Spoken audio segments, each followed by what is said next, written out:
कार्यकर्ता सम्मेलन के तहत आज मूर्ति बाबा साहब का अनावरण किया गया है। ये V7 क्या है यार, चेहरे पे लगा रहे हो, नीचे रखो।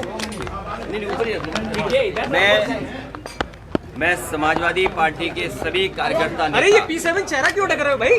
और इटावा के सांसद जी के साथ साथ सभी साथियों को धन्यवाद और आभार प्रकट करता हूँ। इधर समाजवादी पार्टी ने कार्यक्रम जो तय किया था 14 तारीख तक बाबा साहब भीमराव अम्बेडकर जी के बारे में और बाबा साहब भीमराव अम्बेडकर जी का जो जीवन का संघर्ष और किस तरीके से आज जो राजनीतिक परिस्थितियां बनी हैं जिसमें भारतीय जनता पार्टी एक एक कर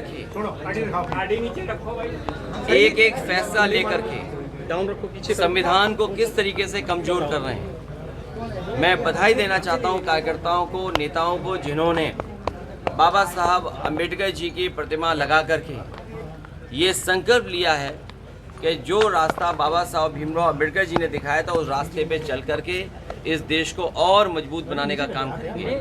बाबा साहब भीमराव अम्बेडकर जी का दिया हुआ संविधान हम सब गरीबों के लिए, खासकर जो बहुजन समाज के लोग हैं, पीड़ित, शोषित, वंचित लोग, उनके लिए समय समय पर ये कवच बनकर के काम करता है। बाबा साहब भीमराव अम्बेडकर जी का दिया हुआ संविधान हमारे लिए, सबके लिए एक रास्ता दिखाता है कि जहां पर सम्मान के साथ जीवन जी सकेंगे।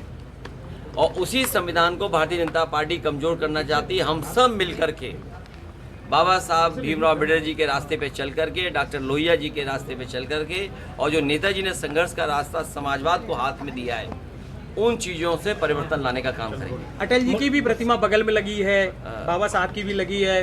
मुझे उम्मीद है कि बाबा साहब भीमराव अम्बेडकर जी और प्रधानमंत्री अटल बिहारी वाजपेयी की जो प्रतिमा बगल में है, भारतीय जनता पार्टी को कुछ सीखने को मिलेगा।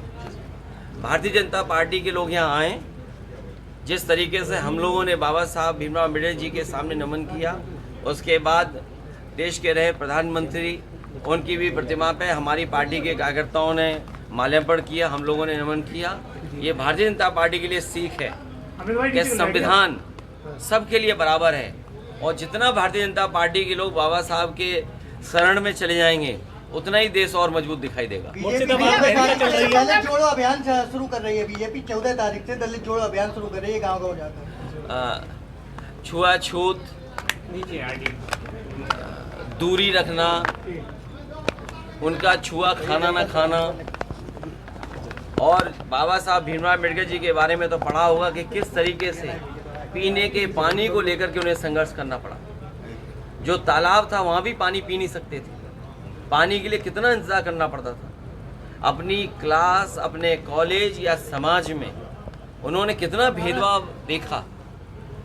ये भारतीय जनता पार्टी क्योंकि घबराई हुई है पीडीए की ताकत से, इसलिए रास्ता खोज रही है कि किस सहारे बचा जाए।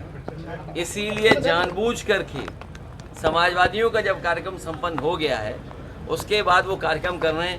मुझे उम्मीद है कि जो गलतियां उन्होंने की हैं उसके लिए माफ़ी जरूर मांगेंगे। जिस तरीके से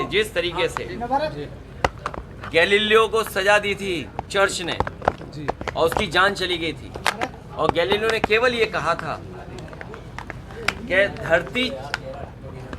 धरती का चक्र सूर्य नहीं लगाता है, बल्कि सूरज का चक्कर धरती लगाती है। उसी पे चर्च ने सजा दे दी थी और उसकी जान चली गई थी।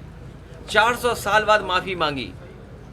क्या भारतीय जनता पार्टी के लोग या उनसे प्रभावित लोग जो गलती की है उसकी माफ़ी मांगेंगे कि नहीं मांगेंगे? मुर्शिदाबाद में